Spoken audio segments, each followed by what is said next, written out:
متی کی انجیل اور اس کا 14واں باب جو 36 آیات پر مشتمل ہے۔ اس وقت چوتھائی ملک کے حاکم ہیرودیس نے یسوع کی شہرت سنی اور اپنے خادموں سے کہا کہ یہ یوحنا بپتسمہ دینے والا ہے، وہ مردوں میں سے جی اٹھا ہے، اس لیے اس سے یہ معجزے ظاہر ہوتے ہیں، کیونکہ ہیرودیس نے اپنے بھائی فلپس کی بیوی ہیرودیاس کے سبب سے یوحنا کو پکڑ کر باندھا اور قید خانے میں ڈال دیا تھا، کیونکہ یوحنا نے اس سے کہا تھا کہ اس کا رکھنا تجھے روا نہیں، اور وہ ہر چند اسے قتل کرنا چاہتا تھا، مگر عام لوگوں سے ڈرتا تھا کیونکہ وہ اسے نبی جانتے تھے۔ لیکن جب ہیرودیس کی سالگرہ ہوئی تو ہیرودیاس کی بیٹی نے محفل میں ناچ کر ہیرودیس کو خوش کیا۔ اس پر اس نے قسم کھا کر اس سے وعدہ کیا کہ جو کچھ تو مانگے گی تجھے دوں گا۔ اس نے اپنی ماں کے سکھانے سے کہا، مجھے یوحنا بپتسمہ دینے والے کا سر تھال میں یہیں منگوا دے۔ بادشاہ غمگین ہوا، مگر اپنی قسموں اور مہمانوں کے سبب سے اس نے حکم دیا کہ دے دیا جائے، اور آدمی بھیج کر قید خانہ میں یوحنا کا سر کٹوا دیا، اور اس کا سر تھال میں لایا گیا اور لڑکی کو دیا گیا، اور وہ اسے اپنی ماں کے پاس لے گئی، اور اس کے شاگردوں نے آ کر لاش اٹھا لی اور اسے دفن کر دیا، اور جا کر یسوع کو خبر دی۔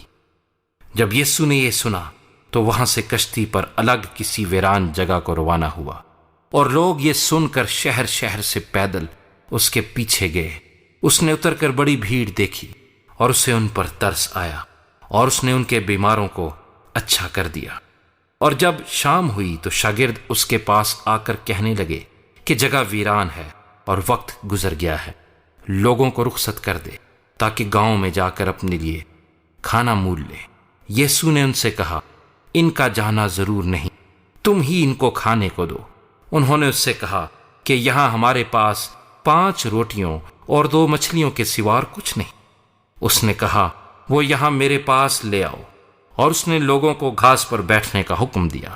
پھر اس نے وہ 5 روٹیاں اور 2 مچھلیاں لی اور آسمان کی طرف دیکھ کر برکت دی، اور روٹیاں توڑ کر شاگردوں کو دیں، اور شاگردوں نے لوگوں کو، اور سب کھا کر سیر ہو گئے۔ اور انہوں نے بچے ہوئے ٹکڑوں سے بھری ہوئی 12 ٹوکریاں اٹھائیں، اور کھانے والے عورتوں اور بچوں کے سوا 5000 مرد کے قریب تھے۔ اور اس نے فوراً شاگردوں کو مجبور کیا کہ کشتی میں سوار ہو کر اس سے پہلے پار چلے جائیں جب تک وہ لوگوں کو رخصت کرے، اور لوگوں کو رخصت کر کے تنہا دعا کرنے کے لیے پہاڑ پر چڑھ گیا۔ اور جب شام ہوئی تو وہاں اکیلا تھا، مگر کشتی اس وقت جھیل کے بیچ میں تھی اور لہروں سے ڈگمگا رہی تھی کیونکہ ہوا مخالف تھی۔ اور وہ رات کے چوتھے پہر جھیل پر چلتا ہوا ان کے پاس آیا۔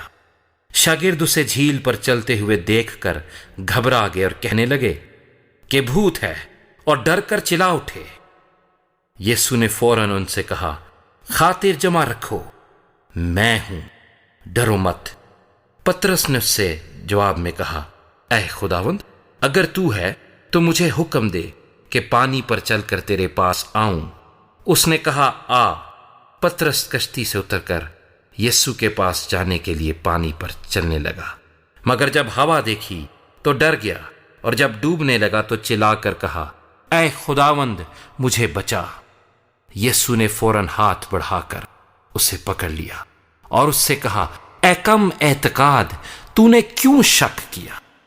اور جب وہ کشتی پر چڑھ آئے تو ہوا تھم گئی، اور جو کشتی پر تھے انہوں نے اسے سجدہ کر کے کہا، یقیناً تو خدا کا بیٹا ہے۔ وہ پار جا کر گنیسرت کے علاقے میں پہنچے، اور وہاں کے لوگوں نے اسے پہچان کر اس سارے گرد و نواح میں خبر بھیجی، اور سب بیماروں کو اس کے پاس لائے، اور وہ اس کی منت کرنے لگے کہ اس کی پوشاک کا کنارہ ہی چھو لیں، اور جتنوں نے چھوا وہ اچھے ہو گئے۔